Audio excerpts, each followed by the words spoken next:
a mais um episódio do podcast Empreende Macuxi. Eu sou Marina Pascoaloto. E eu sou o Douglas Minuto. Hoje nós estamos aqui com dois rapazes, finalmente dois homens. Porque nos outros podcasts a gente só tinha trago mulher aqui, né? Terceiro podcast e finalmente dois homens. Estamos aqui com Acácio Renato Damo. Ele tem 36 anos, é formado em análise e desenvolvimento de sistemas, mas é produtor rural desde o berço. Com 10 anos morando em Roraima, ele cultiva sua 9ª safra da soja. Atualmente, ele é diretor da AproSoja Roraima, Associação dos Produtores de Soja e Milho do Estado de Roraima. Bom, e temos aqui também o Pedro Henrique Ferraz, 32 anos, formado em Ciências Contábeis, 17 anos de experiência, já é bastante tempo, né? Com só 32 anos.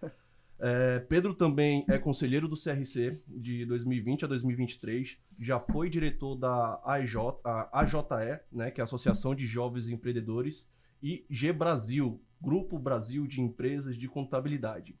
E hoje o tema que nós vamos trazer aqui é sobre sucessão familiar, o negócio de pai para filho. Por isso que a gente trouxe aqui duas pessoas que entendem bem do assunto, pois, né, estão tomando de conta dos negócios do pai. São sucessores. Ou começaram a trabalhar, né, desde pequeno, desde criança, e a viver o negócio da família. Tá? A gente vai primeiro perguntar assim, cada um de vocês, um pouco para explicar a sua trajetória, né, de uma forma bem resumida aí para o pessoal entender quem são vocês. Aí você pode começar, Pedro, por favor, depois o Acácio. Bom, minha trajetória é bem interessante no quesito contabilidade, né? O meu pai é contador, minha mãe é contadora, meus irmãos são contadores. Somos 6 irmãos. Todos são contadores? 6 filhos.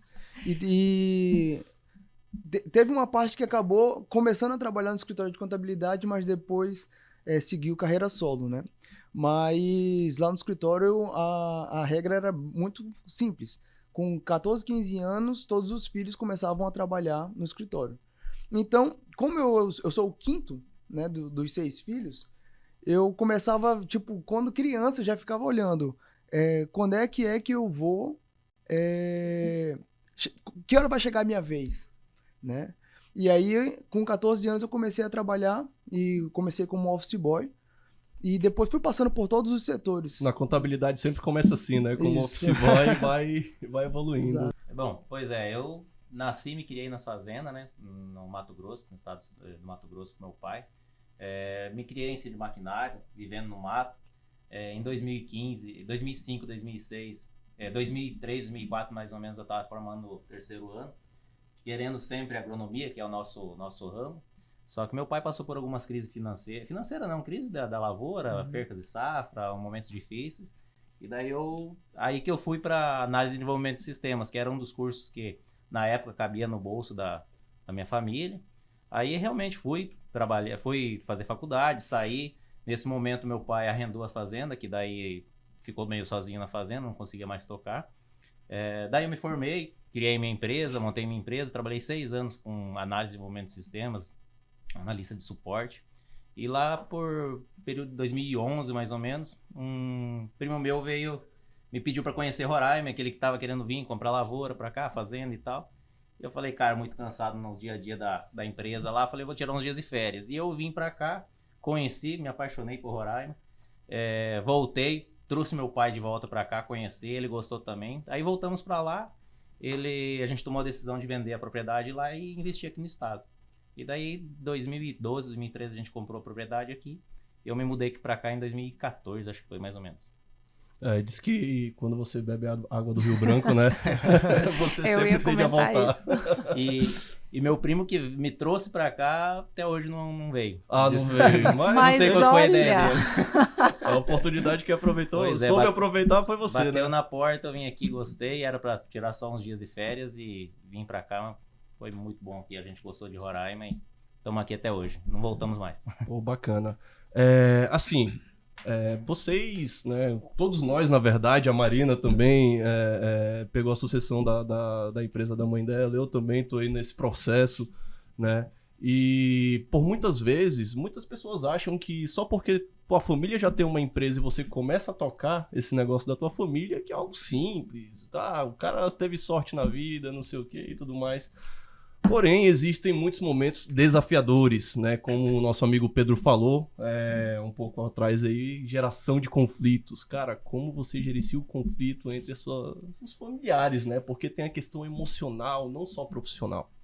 E assim, eu queria te perguntar, Pedro, qual foi os maiores desafios que você já teve nessa sua trajetória trabalhando com a sua família, né? Você que tem 5 irmãos, cara, todos contadores. Eu fico imaginando como é que deve ser vocês ali na mesa conversando. Rapaz, esse negócio de mesa, a gente, quando eu tinha uns 9 anos de idade, a gente chegava na hora do almoço, né? Chegava da escola e na hora do almoço, às vezes, virava uma reunião mesmo, a extensão do escritório, né? O grande desafio que eu vejo, que eu enfrento, que eu enfrentei também, é o problema de comunicação. Eu acho que durante um bom tempo eu não sabia me comunicar como eu queria passar a importância da inovação que eu estava tentando trazer. E o meu pai não tinha a destreza também, a delicadeza de compreender e de se comunicar também, de dizer que se eu fosse numa velocidade muito rápida, ele não estava conseguindo acompanhar e com medo de perder tudo, né? Então eu acho que não só na questão sucessão familiar, mas eu acredito que a comunicação corporativa, ela deve ser bem mais trabalhada, sabe? Porque evita alguns conflitos, né? Você falar uma coisa e eu falar uma coisa e você entender outra, né? E é achar que você entendeu o que eu disse e aí começa a gerar uma bola de neve, né? Pô, bacana, porque o que eu vejo nessa parte da comunicação, tô falando isso, né?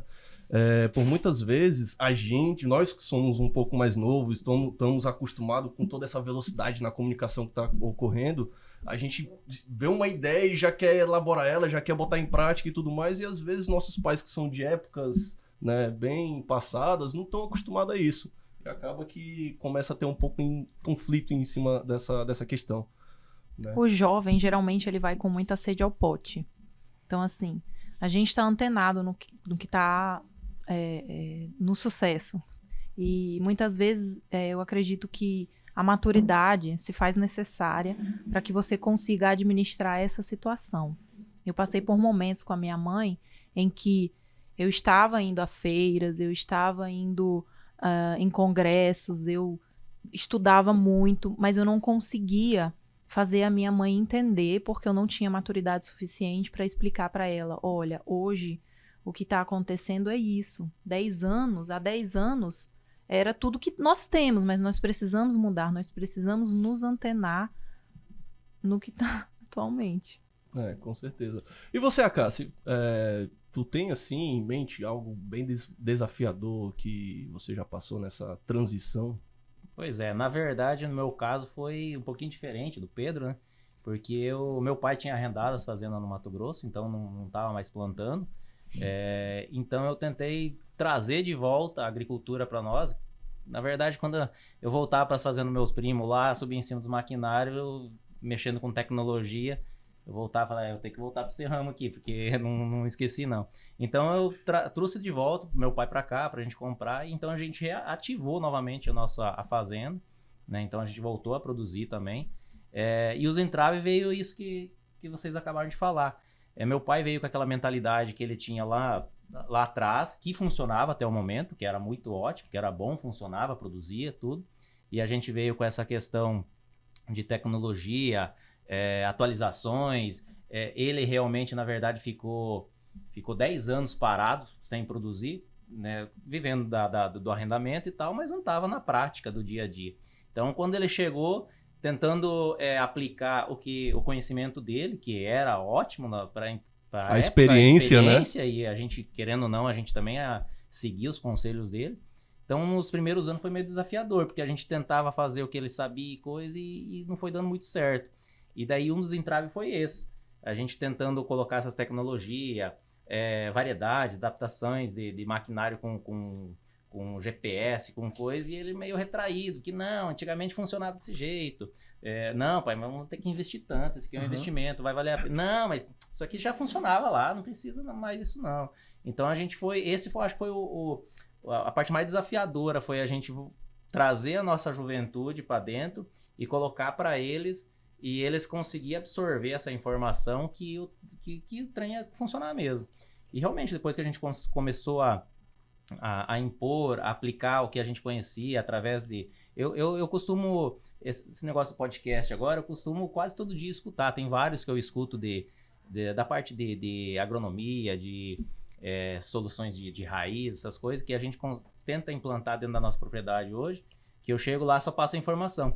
No início foi difícil para ele. Ele não queria aceitar de A dificuldade nenhum. foi para ele, né? Não, mas isso aí depois que a gente foi colhendo os frutos, produzindo melhor por tal tecnologia que a gente aplicava, ele começou já a deixar mais para mim. Falar, pode fazer que agora eu estou confiando, e graças a Deus hoje eu toco a parte de produção, essas coisas de tecnologia que eu implanto.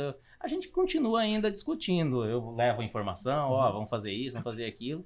Mas eu sei que ele já chega, não, se você acha que tá certo, então tá certo, vamos embora. Já te dá carta branca. Cássio, agora eu tô falando isso aí, eu acho interessante porque, por exemplo, é um ramo completamente diferente do meu, né? Eu já cheguei a visitar uma fazenda de um grande amigo, né, que produz arroz aqui, e eu fiquei impressionado com a trabalheira e a logística de tudo, né? É praticamente uma indústria a céu aberto. Eu fiquei olhando assim, eu falei, cara, é muito complexo, né? Aí ele falou, olha, esses tratores aqui tem GPS, a gente faz todo o controle no próprio caminhãozinho para fazer a ração dos gados, pesado na mesma hora e tal, e vai colocando os ingredientes e tal. Eu falei, caramba, e fora as outras tecnologias do hangar deles, o avião e tal, eu falei, cara, você falou uma questão que eu achei interessante, sempre foi assim, né? Sempre deu certo. O negócio não é invalidar o que foi feito. Na verdade, é aprimorar o que já foi feito. E isso requer investimento e mudança, né? Então, assim, se seu pai, ou meu pai, os nossos pais, né, não ficarem atentos, né, a gente vai acabar perdendo pela concorrência. Alguém vai chegar mais cedo, mais novo, com novas ideias, não vai passar pelas mesmas dificuldades, porque, por exemplo, lá no escritório, em 2004, se eu não me engano, a gente teve um problema seríssimo, né, no nosso servidor, e a gente teve que recuperar uns backups e acabou não conseguindo recuperar o que a gente tinha feito, né? Então a gente teve que reprocessar uns 2 meses de tudo em tempo recorde para poder não perder ali os prazos. Né? Porque contabilidade qualquer atrasozinho é multa. Exato. E aí, assim, na época a gente fazia backup numa fita DAT, que é como se fosse uma fita cassete, pequenininha. Ela tinha uma capacidade um pouco maior. Na época eu não tinha pendrive, né? Então era mais seguro. Mas a fita DAT estava em branco. Então a gente não conseguiu recuperar o que estava guardado.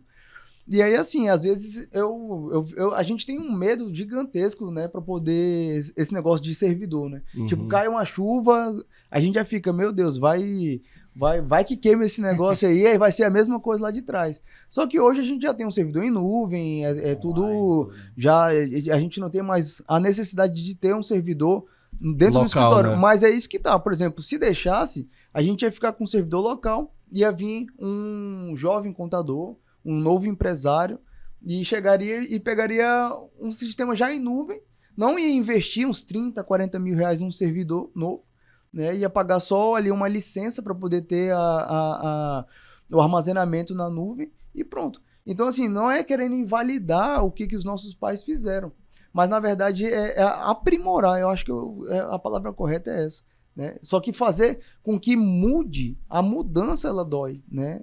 E o medo de dar errado também. Então, tem que ir validando. Eu acredito que esse relacionamento entre pai e filho, né, entre familiares no negócio, cada um tem que saber também abrir um pouco a mão, né? Tipo assim, deixar um pouco... Tem que ceder um pouco também. Isso, ceder um pouco, né? Às vezes, nós jovens querendo sempre naquela velocidade trazer inovação, né? Acaba que os nossos pais não conseguem acompanhar e a gente também tem que entender isso. Então a gente tem que ser um pouco paciente com eles e também eles precisam ser um pouco mais complacente com as nossas ideias, apoiar e tudo mais. Exatamente. Assim como para o pai dele foi muito difícil ele entender que ele não precisa mais estar 12, 14, 17 horas dentro da colhedeira colhendo, porque hoje a colhedeira você coloca os dados e ela faz a colheita sozinha.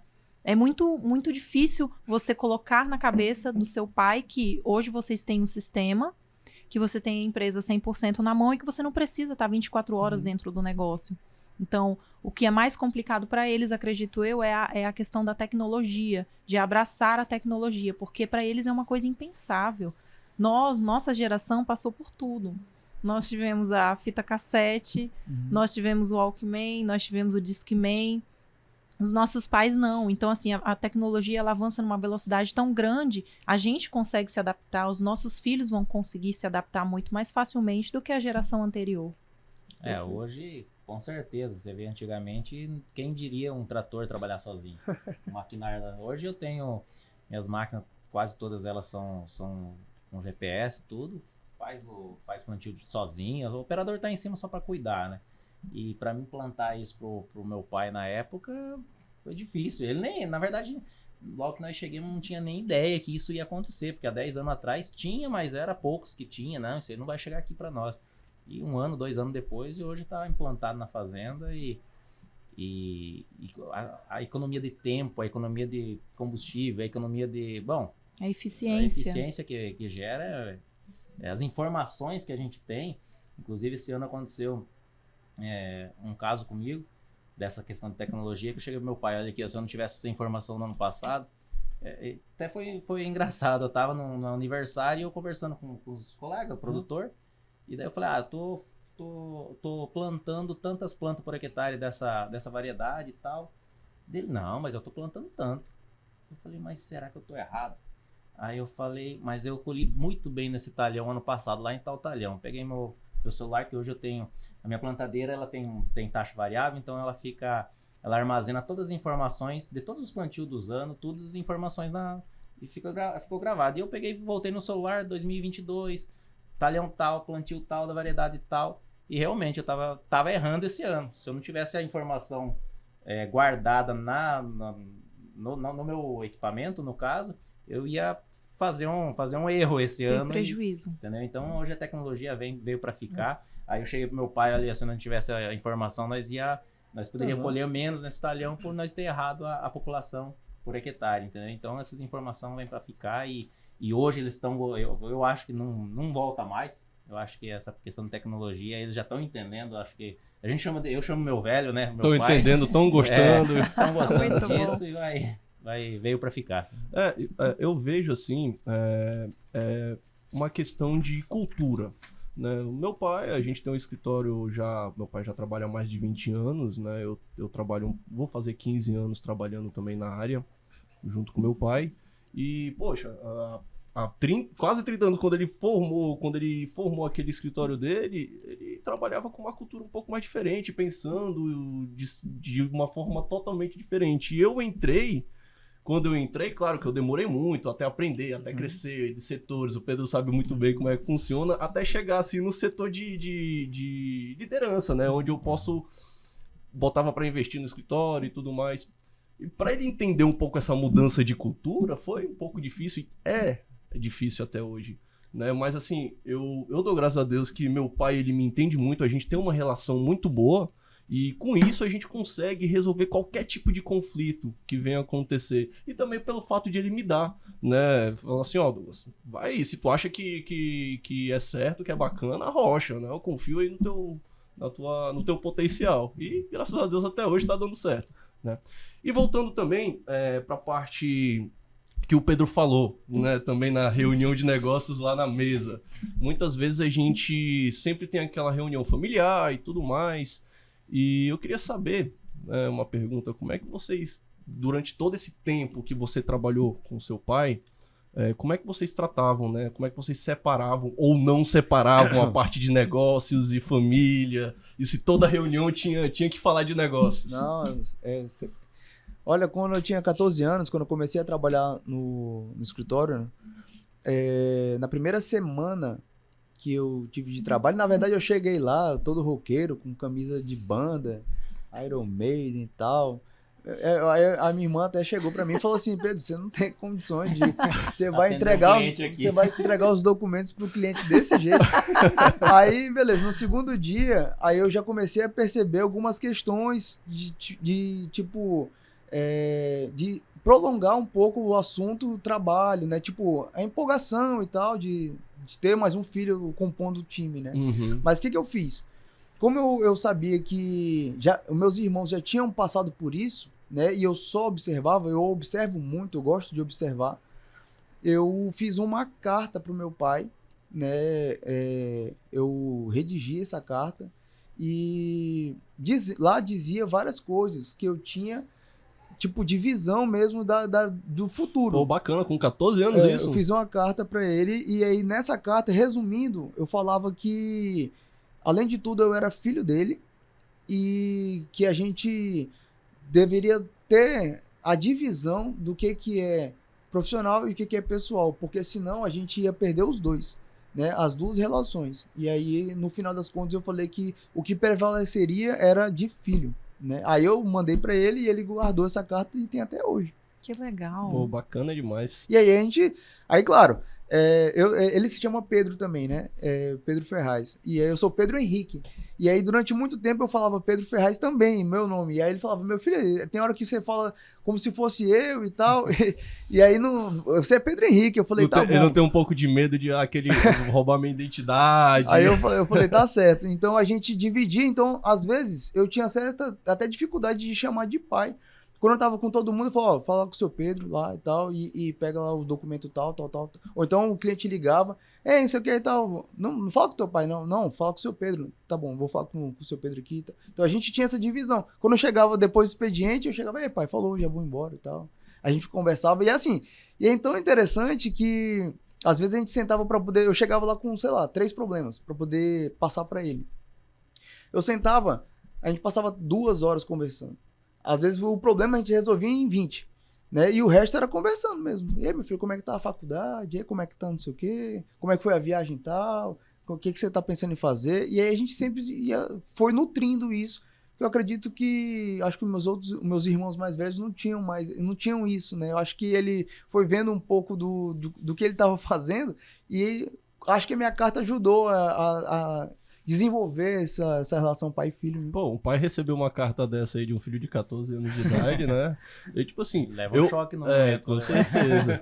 Eu penso assim, que um negócio entre família não dá pra você separar 100%. Não Cara, tem como. porque lá no escritório, de vez em quando, eu vou lá na sala do meu pai, a gente também senta pra conversar um pouco, às vezes fala de diversos assuntos além do trabalho, e também em casa. Engraçado, por muitas vezes. E a gente faz isso mais gostando mesmo, né? Não é nenhuma obrigação, é gostando mesmo. De falar sobre negócio, olha, pai, tal coisa, ele comenta outra coisa ali e pronto. Né? Mas, claro, a gente também tem que saber botar um limite, não só sempre falar de negócio, né? Tratar sobre outras situações. Cássio, uma dúvida. Quando você voltou, na verdade, a trabalhar com seu pai, existiu alguma divisão de responsabilidades? Porque no meu caso, a gente teve que dividir. Olha, você vai ficar responsável pelo RH, você vai ficar responsável pelo financeiro, porque muitas vezes muito capataz para pouco índio acaba dando confusão. Na verdade, para nós não foi bem definido uma separação. Como eu vim antes que o meu pai, eu vim um ano antes, então eu fiquei sozinho, eu e minha esposa. E daí, assim, ela ficou responsável para a burocracia da cidade, que é documentação, imposto e banco, atualização de cadastro, essas coisas, e eu fiquei na roça, né? No primeiro momento. Depois o meu pai veio e continua assim até hoje. Eu tomo conta de toda essa parte administrativa e da fazenda, ele toma conta mais da parte da sede, ele e minha mãe, que tomam conta por muito bem hoje. E daí, eu estava comentando até você estava falando é diferente um pouco essa questão de você dividir na empresa falar de negócios e em casa falar de família, porque para nós estamos dentro do nosso serviço, da nossa casa. E aquilo ali chega a ser a vida de vocês, isso, né? é a nossa vida. Então, meu pai e minha mãe hoje moram na fazenda, eu moro na cidade. Quando eu tô lá na fazenda, que é quase todo dia no caso, a não ser quando estamos bastante serviço aqui na cidade, eu tô lá, eu tô na casa deles, a gente tá trabalhando, a gente chega sábado, domingo, de vez em quando. E o produtor rural é assim, época de safra mesmo, não tem sábado, não tem domingo, não tem feriado, não tem noite, não tem dia. Então a gente vive, dorme e acorda pensando nisso. Então fica meio difícil você separar na hora de você conversar. Não, agora eu vou falar só de família, agora eu vou falar de trabalho. Quase tudo é trabalho. A gente tenta. Muitas vezes eu tenho bastante problemas de funcionário, problema de negócio. E querendo ou não, hoje em dia a política muda bastante. Taxa de juros, essas coisas, muita coisa que eu tenho para falar, e de vez em quando chego no sábado e domingo eu precisava mais dar uma desabafada, falando, não, hoje não é dia, hoje vamos comer uma carninha aqui, vamos tomar uma cervejinha, ficar com a família, e depois amanhã é outro dia. A gente tenta, muitas vezes não consegue, de vez em quando até uma reunião familiar de um almoço de domingo, depois acaba ficando conturbado no final, porque você puxa algum problema que tá tendo, e daí uma decisão que o meu pai não é de acordo, eu já sou, e daí de vez em quando acaba num domingo até meio chato. E por isso que a gente tenta não falar sobre isso num final de semana, uma coisa quando a gente tá com uma janta, numa reunião. Mas é complicado porque a gente acorda, tipo, dorme na fazenda, acorda tudo no mesmo. É como se você fosse dormir dentro do escritório, entendeu? Então é um pouquinho meio difícil a gente separar. A gente tenta, no máximo possível, porque querendo ou não, a questão que a gente estava falando de ceder um pouco, muitas vezes a gente tenta ceder um pouco, porque nem sempre o que é bom para um negócio é bom para a família. Então, de vez em quando é melhor você perder um pouquinho no negócio e ceder uma vontade do seu pai, alguma coisa, para você não ter um conflito. Muitas vezes a gente tenta ceder para não haver um conflito familiar, né? Uma desavença, alguma coisa. Perfeito. É sempre bom, né? Apesar de tudo, né? Família sempre tem que estar acima, né? Da vida profissional. Porque sem família, para quê? Para que a gente ia ter tanto esse profissional? Bom, tem a questão também, né? Dos colaboradores. Tipo, por muitas vezes o colaborador, ele se sente meio injustiçado. O Pedro ali começou com 14 anos e já tá aqui na minha frente e eu não vou crescer mais que ele. E eu não vou respeitar o Pedro por ser filho e tudo mais. Como é que vocês lidavam, assim, com os colaboradores? Era um negócio mais amistoso? Tinha um pouco de desafio? Não, tinha. Eu acho bem legal, sabe? Como eu era muito novo, então tudo pra mim era novidade, né? Mas assim, eu me chamo Pedro Henrique, mas lá em casa o pessoal me chama muito de Pepeu, ou Peu, né? Então, durante um bom tempo, eu era o Pepeu lá dentro. Né? E assim, eu tinha meus chefes, eu tinha as pessoas que mandavam em mim, né? E tinham meio que a ordem de mandar, né? Inclusive, teve até uma época, acho que quando eu tinha 17 anos, que eu fui fazer a primeira viagem de trabalho, e eu cheguei no final de semana, passei um dia em Manaus, fui fazer um curso. Quando eu voltei segunda-feira, a primeira coisa que eu recebi foi um pedido de relatório da secretária do meu pai, falando assim, o que você gastou, cadê os comprovantes do táxi e tal. Eu falei, caramba. Aí eu falei, tá certo, tá aqui, ó. Eu fui lá, tá aqui, ó, todos os comprovantes e tal.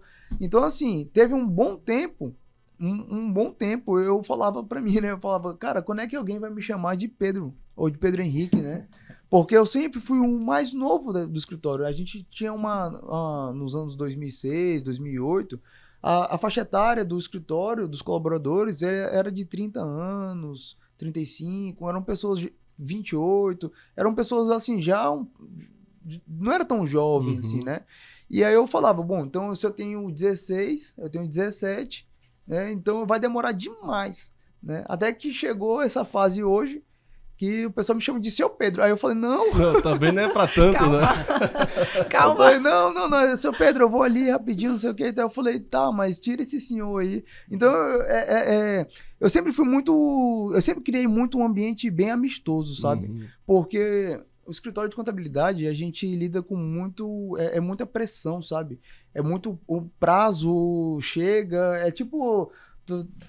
Em safra, na né? Uma safra. caça em safra. Tipo assim, não pode, faça chuva, faça sol, você tem que se virar. Então só que todo mês, é como se fosse todo mês uma safra, né? Todo mês a gente tem os mesmos fechamentos. Então eu sempre tentei criar um ambiente bem amistoso, né? E eu não tinha muitos embates, mas já escutei de colaboradores que... mas olha, uma colaboradora chegou e falou assim para outra, olha, você aproveita e cuida logo de fazer esse fechamento, porque o Pedro Henrique, como ele é filho, ele dá 6 horas e vai embora.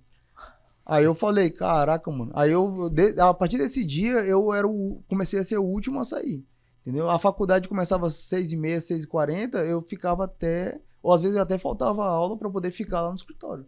Né? Porque eu escutei isso aí. Aí, assim, isso foi um fato. Fere um pouco o orgulho, né? Não, porque a gente. Eu já passei por situações assim, a gente luta para dar o também. melhor, né? E olha a visão que o pessoal tem. Mas eu até concordo, em partes, né? Se a empresa não der abertura pro colaborador também ser ouvido. Né? Porque se for só a opinião do filho que prevalece aos dos demais, durante muito tempo eu errava. E eu falava, não, vamos fazer isso que você falou porque é melhor. Então, não é porque eu sou o filho do dono que a gente vai fazer do jeito que eu quero. Né? Então tem que ser bem sensível a isso aí.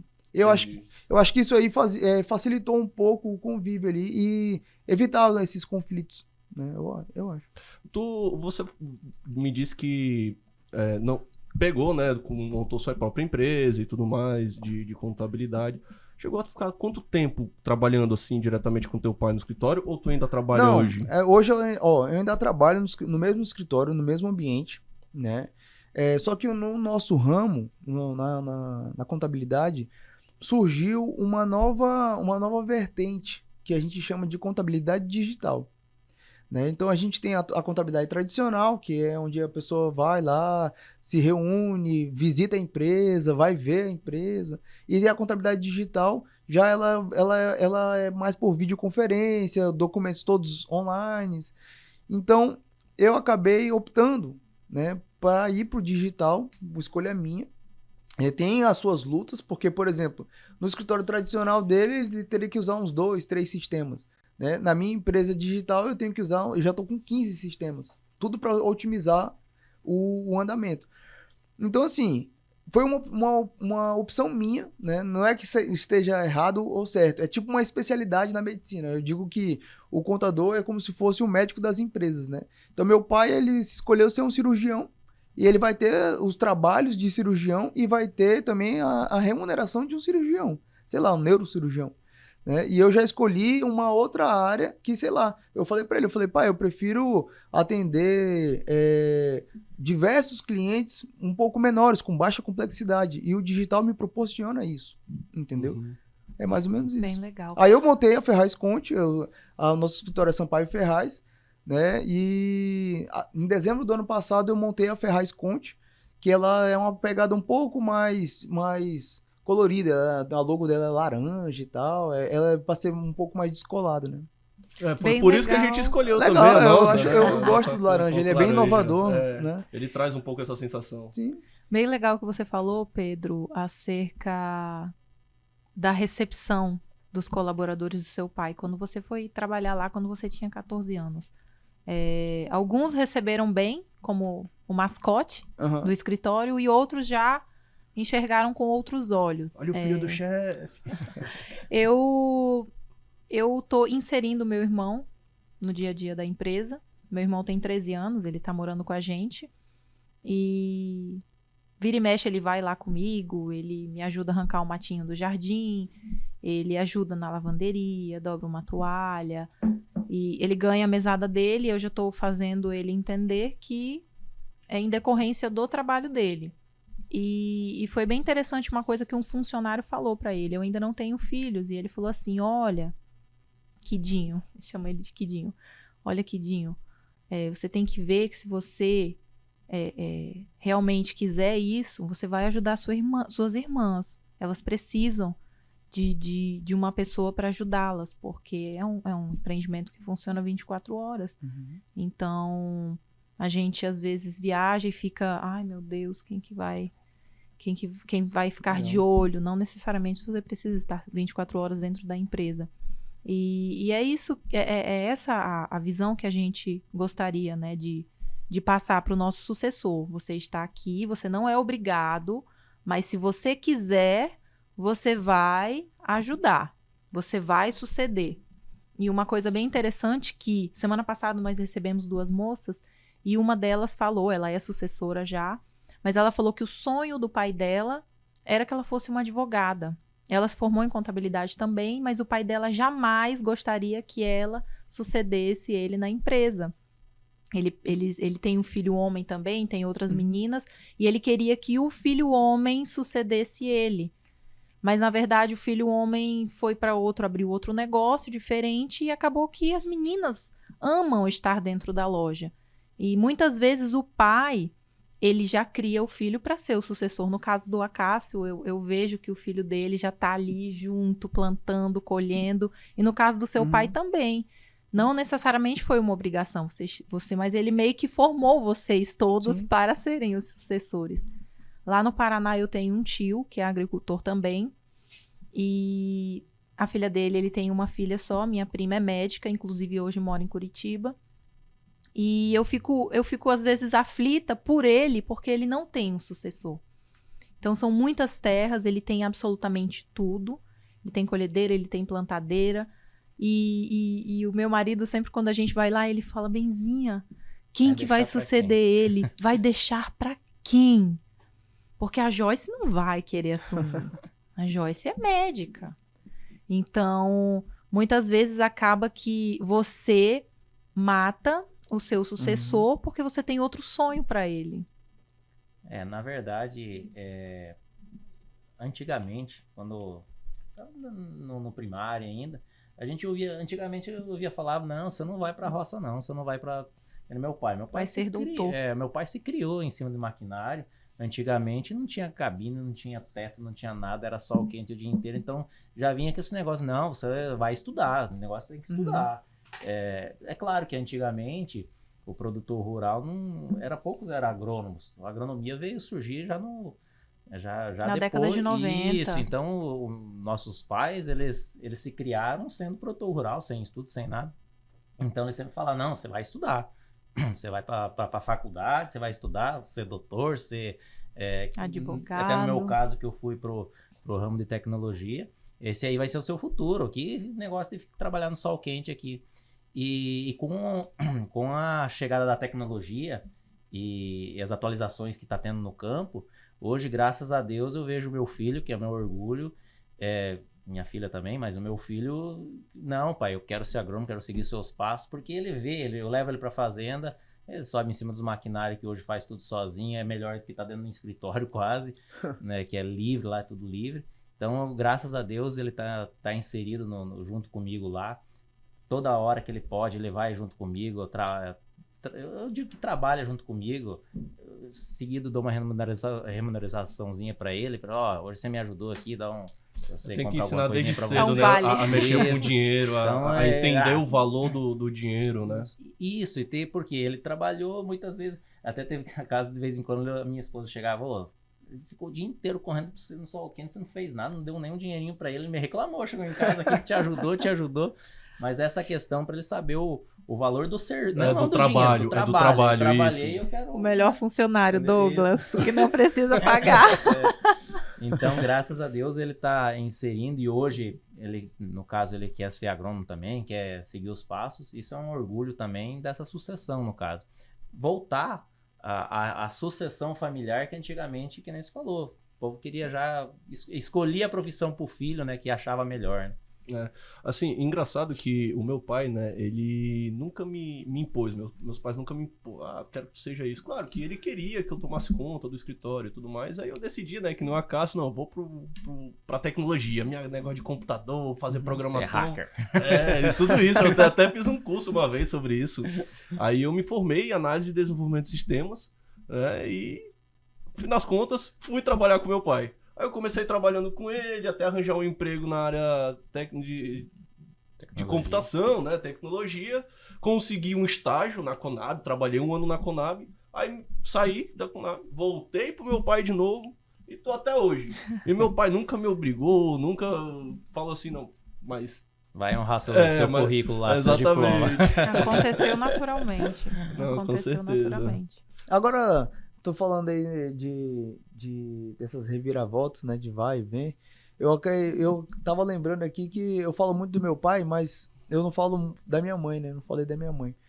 A minha mãe, ela era o braço direito do meu pai, né? Em 2004, ela sofreu um AVC. Ela foi fazer uma cirurgia de retirada da mama e ficou 30 dias em coma. Então, da noite pro dia, ele se viu tendo que fretar um avião para levar para São Paulo. Levou pro melhor hospital em São Paulo e o médico falou, olha, se você não trouxesse ela para cá, a gente não ia conseguir reverter esse quadro. A minha mãe, ela era o braço direito do meu pai no quesito gestão de pessoas, né? Ela era técnica em contabilidade, e meu pai na época era conselheiro federal, né? E ele é perito, fazia vários trabalhos como perito. E isso em 2004, eu tinha 13 anos, 12 para 13 anos.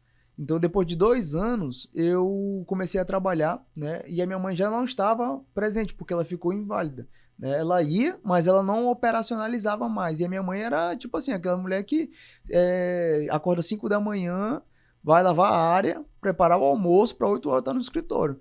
Então, ela tinha um gás danado. E aí, uma coisa que meu pai falou para mim, e isso eu acabei falando também na carta, eu consegui entender, é que ele falou assim, meu filho, você só tem eu agora. Né? A sua mãe, infelizmente, ela não produz mais. Então, eu preciso que você cresça 5 anos em um. E eu tinha 14 anos. Naquele momento, na minha cabeça, eu tinha 19 já. Né? Eu já tava com... Eu já ganhei 5 anos, só que eu levei isso ao pé da letra. Né? Inclusive, há uns 2 anos atrás, 3 anos atrás, eu conversando com ele falou assim, mas eu falei isso? Eu falei, não, falou, a gente já tá quase no mesmo pé de igualdade. Ele tem 70 anos, eu tô com 32, eu falei, se fizer as contas, eu acho que eu já passo esse ano. Quase a mesma idade. Mas eu acabo não falando muito da minha mãe, mas a gente tem, os meus irmãos mais velhos, eles aprenderam muito com a minha mãe também. Então, eu não sei, o Acácio falou aqui que o pai e a mãe também trabalham juntos. Isso é muito bacana, quando a gente tem os dois juntos também. Né? Porque, querendo ou não, o homem, ele é muito... Vamos pra cima e tal. E a mulher já chega... É mais cautelosa, né? Não vai assim não vai fazer assado, não sei o quê. Tanto é que minha mãe era que tratava diretamente com os clientes. Ela tinha mais... Ela gostava, né, de fazer amizades e conversar. Eu puxei um pouco o lado dela, assim, sabe? No meu caso lá é meio ao contrário. Minha mãe É mesmo? Que é a ferrenha. Minha mãe é a perenha da fazenda lá. Os funcionários, quando chegam perto dela... Não é questão assim, que ela leva a pé da letra. Essa questão de... A gente tem uma cultura... gaúcha do Rio Grande do Sul, então a limpeza em volta de sede, essas coisas, começou a crescer a grama, meu amigo do céu. Eu chego lá que eu vejo que a grama tá grande e eu já venho para um lado que eu sei que ela vai me cobrar, cadê a roçadeira daqui, os pés não estão me ajudando, não sei o quê. E o meu pai já, não, deixa para depois a hora que dá um tempinho vai lá e faz, não sei o quê. Então, no caso, a minha mãe lá é a ferrenha da sede lá, ela que cuida do... Pô, e ela que bota pressão nos meninos lá, nos funcionários. Pois é. Bacana demais, cara, estar falando sobre isso com vocês, porque eu vivo isso, né, e tá compartilhando e trazendo aqui o dia a dia de cada um, porque às vezes a gente pensa que, pô, isso daqui é difícil só pra mim, será que pro outro também é difícil? Mas é difícil pra todo mundo, cara, não tem pra onde. Inclusive tem filhos que desistem. Eu participo de um grupo de empresários e tem filhos que desabafam lá pra gente no grupo, falam, gente, eu não consigo, meu pai não aceita nada, eu tô tentando melhorar, eu tô tentando inovar, e o meu pai não aceita.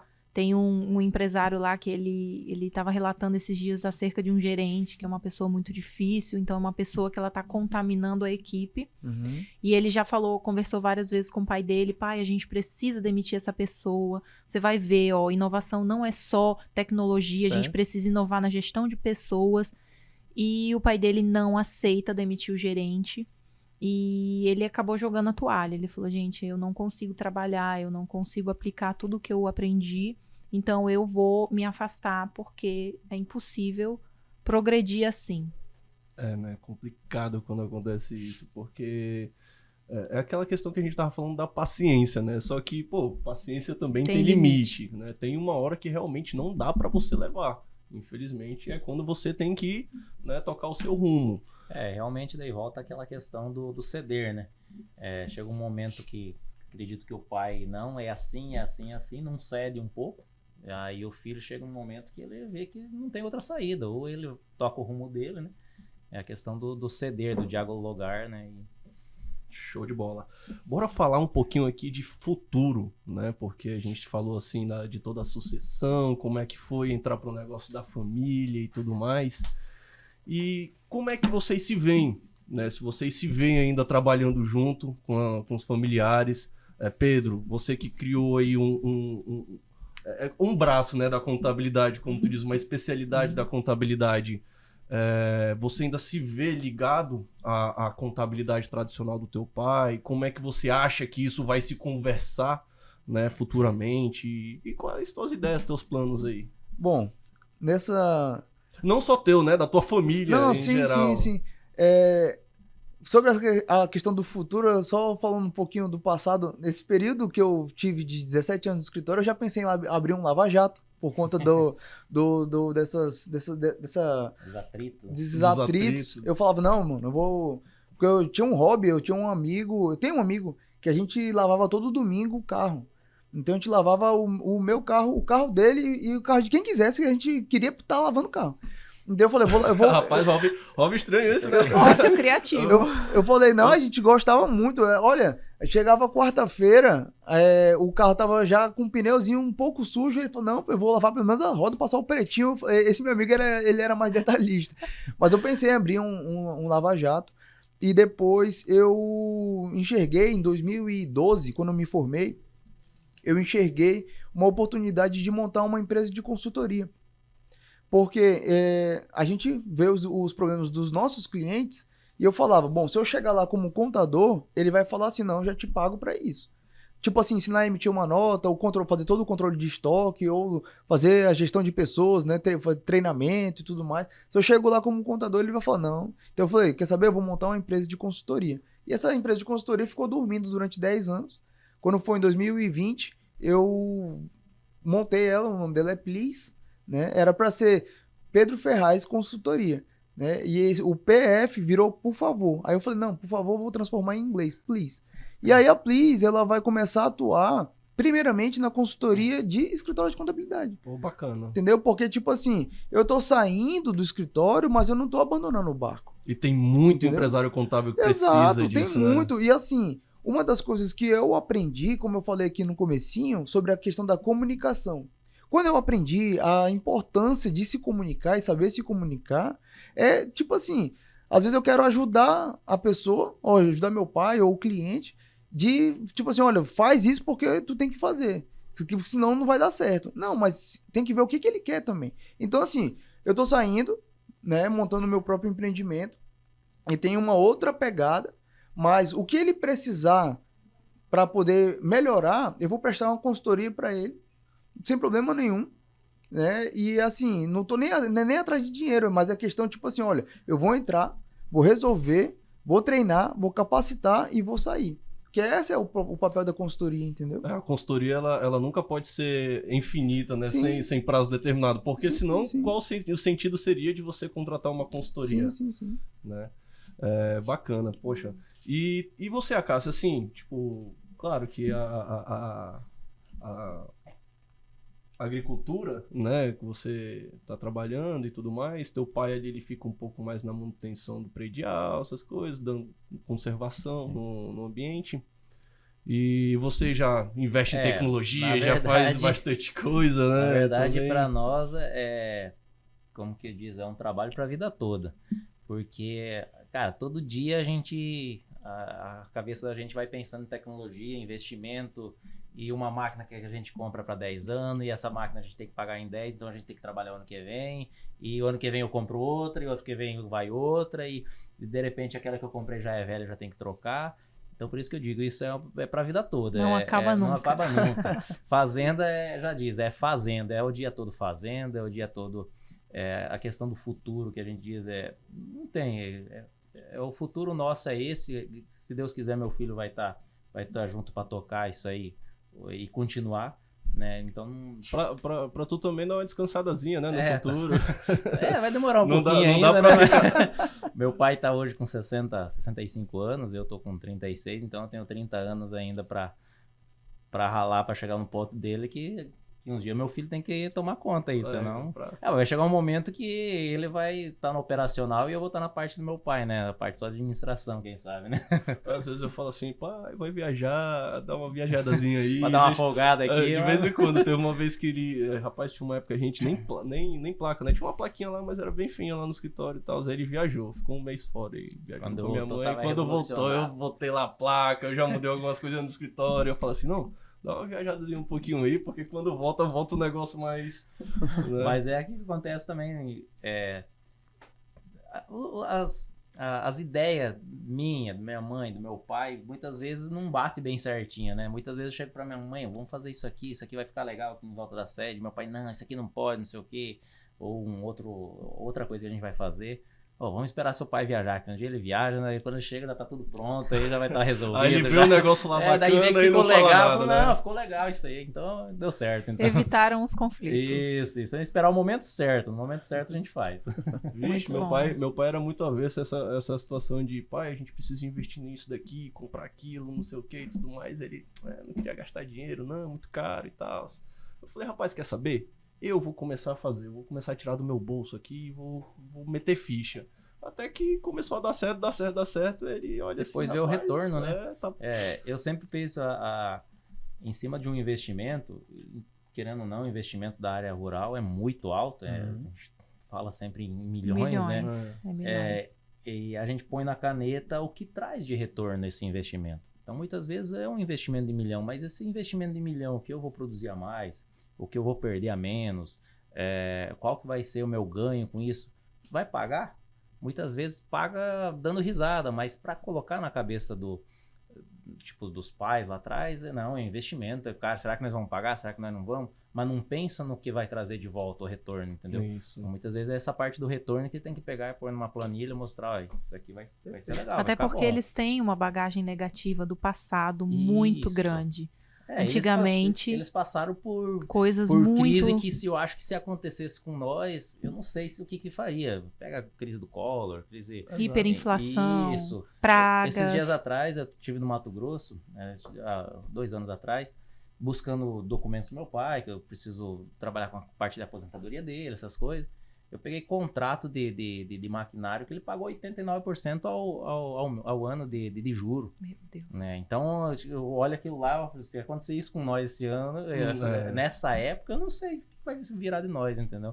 Então, eles passaram por muita coisa que eu acho que nós, jovens, eu não sei se nós teríamos condição de suportar. A gente tem um pensamento de que aguenta bastante coisa, né? Mas... A gente não Meu pai falava sabe muitas vezes que ele ia no supermercado comprar um pacote de arroz, que de manhã era um preço, de tarde ele chegava para comprar, precisava 3 vezes aquele valor. Né? Então, nós ainda não passamos por que eles passaram. A gente só ouve falar de moedas fracassadas aqui do lado, por exemplo, a Venezuela.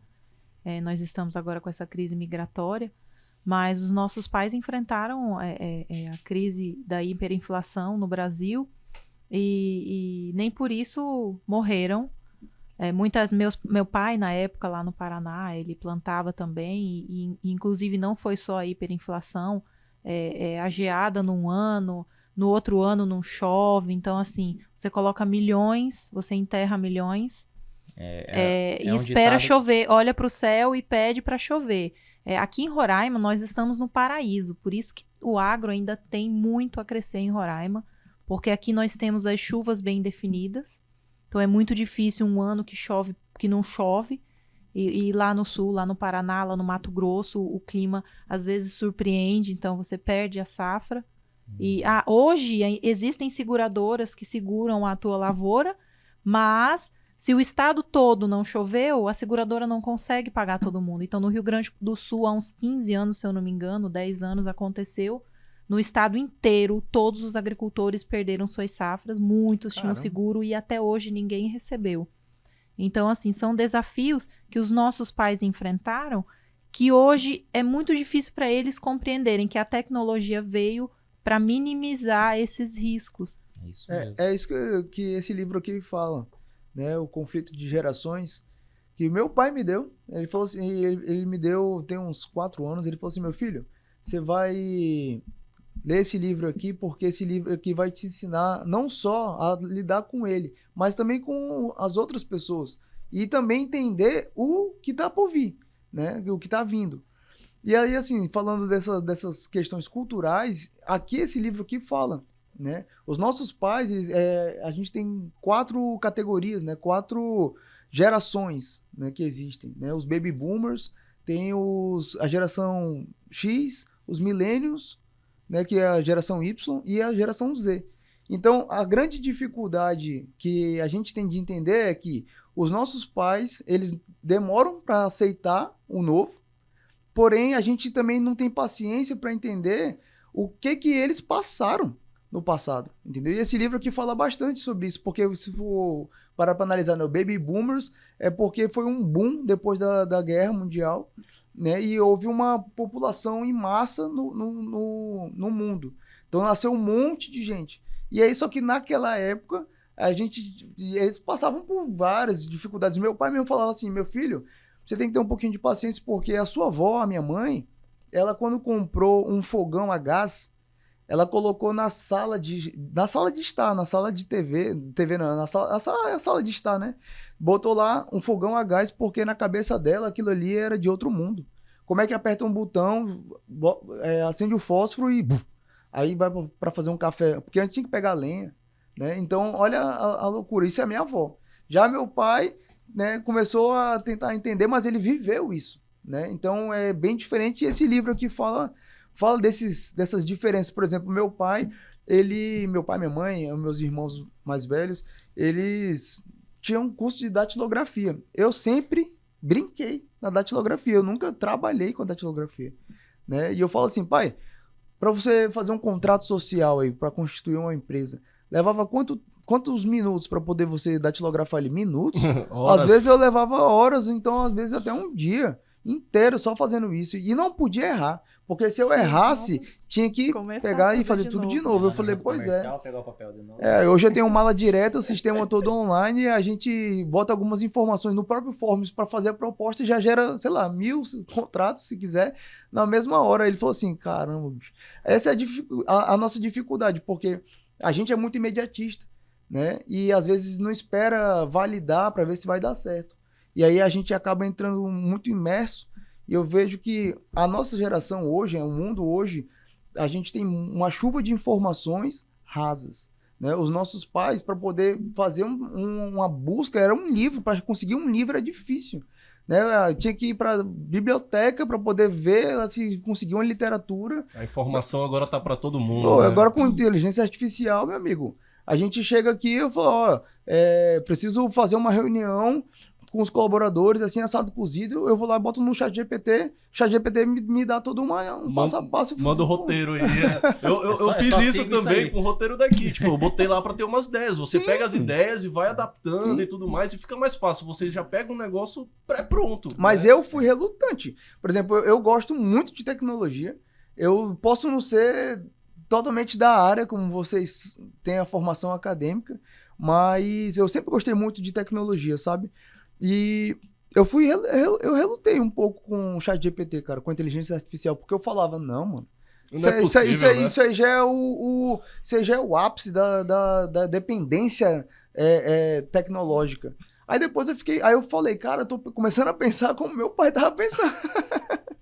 Né? Aí eu falei, não, cara, tem que ver os benefícios que essa ferramenta vai trazer, né? A gente às vezes tem medo de ser substituído pelas máquinas, mas não vai. Para você dar o trator para poder entrar lá, para poder fazer a colheita, mas tem que fazer todo o mapeamento, né? Tem que ter uma pessoa. Tem que fazer uma pessoa para orientar e dar o start, né? É o que acontece. Antigamente ninguém falava que os tratores iam trabalhar sozinho. Hoje eu faço, inclusive estou fazendo um curso com eu e meu filho, coloquei ele para fazer um curso junto comigo, que é de mapeamento da área. Eu vou fazer todas as minhas linhas de plantio, linha de pulverização, linha de colheita, para fazer um mapeamento, jogar dentro dos GPS dos maquinários, e eles vão fazer sozinhos. O operador vai estar lá, que nem você falou, para dar o start e cuidar se está tudo acontecendo de acordo com o que a gente quer. Então, antigamente não se falava isso. Hoje a tecnologia chegou e difícil. Chegou para ficar, né? Difícil pro meu pai. Tem máquinas hoje que ele até hoje não subiu em cima na fazenda e tá ali do lado. Não sabe nem como botar para funcionar direito. Pai, bora, sobe em cima, eu te explico. Não, deixa pros meninos isso aí. Explica pro teu filho. Isso aí não precisa mais. Pois muito pessoal, bom, infelizmente o nosso podcast ele já tá, né, Tá chegando perto do fim. E com isso eu queria que vocês deixassem aqui para as pessoas que estão ouvindo a gente, né, uma dica. Você, Acácio, como uma pessoa que está trabalhando junto com seu pai e tá incluindo o seu filho, né? Tu tá ali no meio termo, que dica, o que você poderia passar para as pessoas que estão escutando a gente? Assim, que eles possam fazer, né? Trabalhar em cima. Na verdade, o que eu gostaria de falar, o conselho que a gente tem que dar é entrar de cabeça com o que você quer fazer, o negócio que você quer fazer, entrar de cabeça, ter acompanhamento diário. Não adianta você abrir, eu acho que até abrir a empresa, colocar os colaboradores lá e virar as costas e o trem vai funcionar, não é assim.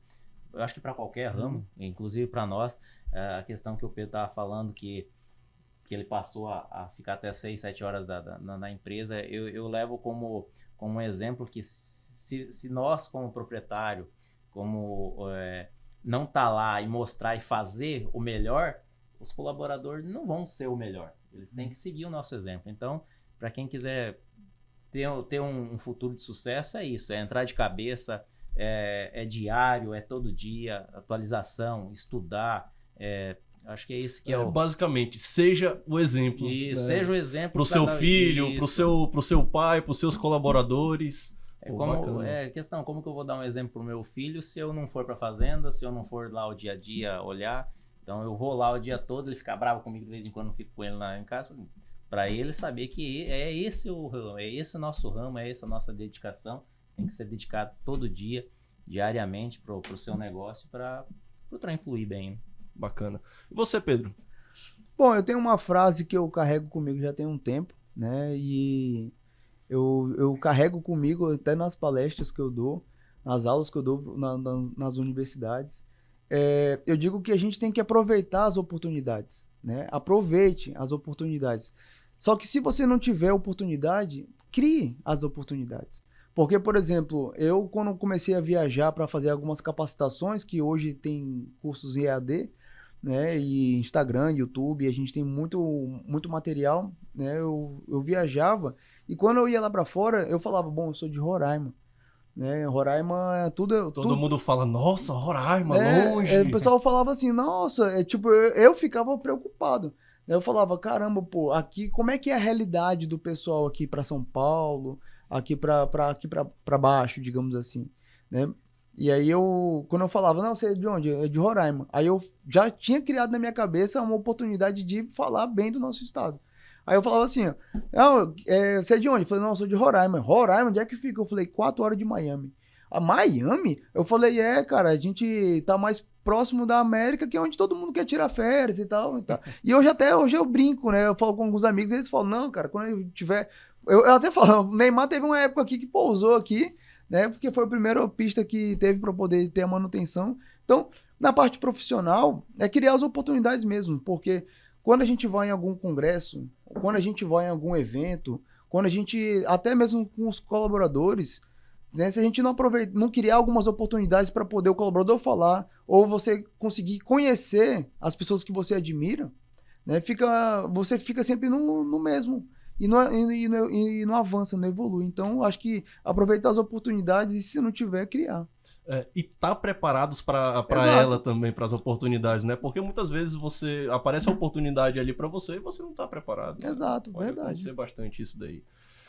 Bom, Vamos falar dos livros. vamos falar do livro. Indicação de livro. O Peu já deu, né? A indicação dele aí. Tá Que é aí. o conflito Muito de bom. gerações, falando sobre um pouco do nosso tema, né? Quero emprestado depois. Tá certo. Rapaz, dispensa um negócio ruim emprestar livro. Já teve vários meus que não voltaram.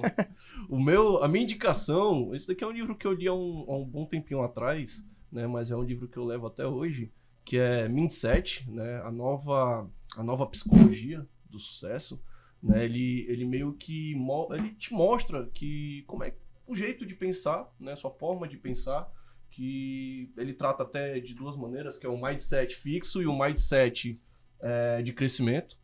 Então, cara, é um livro muito bacana para você que quer, né, aprender um pouco a lidar com seu filho ou até mesmo na situação diária sua. Bom, eu trouxe para indicar o livro Faça o que tem que ser feito e não apenas o que lhe pedem. É um livro muito bom. É bem o que o Pedro falou, né? Você tem que dar o exemplo. Você precisa aprender a ser mais produtivo e em menos tempo. Uhum. E esse livro é ideal porque muitas pessoas não estão preparadas para serem mandadas. E eu acho que é primordial.